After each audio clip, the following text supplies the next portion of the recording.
സങ്കീർത്തനങ്ങൾ 10. നീതിക്ക് വേണ്ടിയുള്ള പ്രാർത്ഥന. കർത്താവേ, എന്തുകൊണ്ടാണ് അവിടുന്ന് അകന്നു നിൽക്കുന്നത്? ഞങ്ങളുടെ കഷ്ടകാലത്ത് അവിടുന്ന് മറഞ്ഞിരിക്കുന്നതെന്ത്? ദുഷ്ടർ ഗർവോടെ പാവങ്ങളെ പിന്തുടർന്ന് പീഡിപ്പിക്കുന്നു. അവർ വെച്ച കെണിയിൽ അവർ തന്നെ വീഴട്ടെ.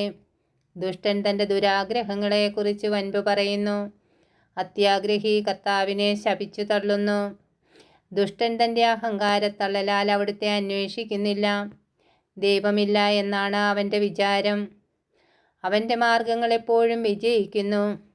അവിടുത്തെ ന്യായവിധി അവന് കണ്ണെത്താത്ത വിധം ഉയരത്തിലാണ്. അവൻ തൻ്റെ ശത്രുക്കളെ പുച്ഛിച്ചു തള്ളുന്നു. ഞാൻ കുലുങ്ങുകയില്ല, ഒരു കാലത്തും എനിക്ക് അനർത്ഥമുണ്ടാവുകയില്ലെന്ന് അവൻ ചിന്തിക്കുന്നു. അവൻ്റെ വായ് ശാപവും വഞ്ചനയും ഭീഷണിയും കൊണ്ട് നിറഞ്ഞിരിക്കുന്നു.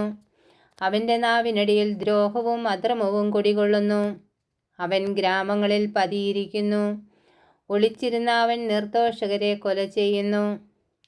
അവൻ്റെ കണ്ണുകൾ നിസ്സഹായരെ ഗൂഢമായി തിരയുന്നു. പാവങ്ങളെ പിടിക്കാൻ അവൻ സിംഹത്തെ പോലെ പതിയിരിക്കുന്നു. പാവങ്ങളെ വലിയൽ കുടുക്കി അവൻ പിടിയിലമർത്തുന്നു. നിസ്സഹായൻ ഞെരിഞ്ഞമർന്നു പോകുന്നു. ദുഷ്ടൻ്റെ ശക്തിയാൽ അവൻ നിലം പതിക്കുന്നു. ദൈവം മറന്നിരിക്കുന്നു. അവിടുന്ന് മുഖം മറച്ചിരിക്കുകയാണ്.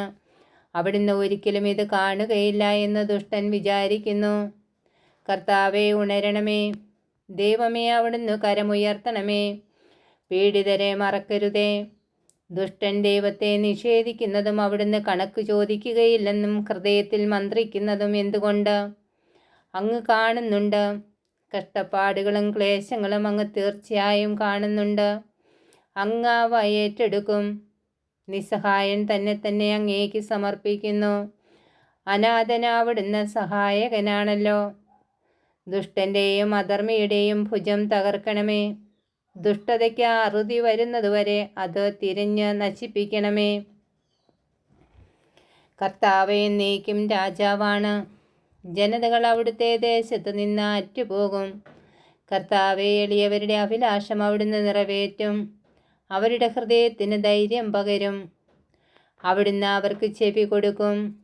അനാഥർക്കും പീഡിതർക്കും അങ്ങ് നീതി നടത്തി കൊടുക്കും.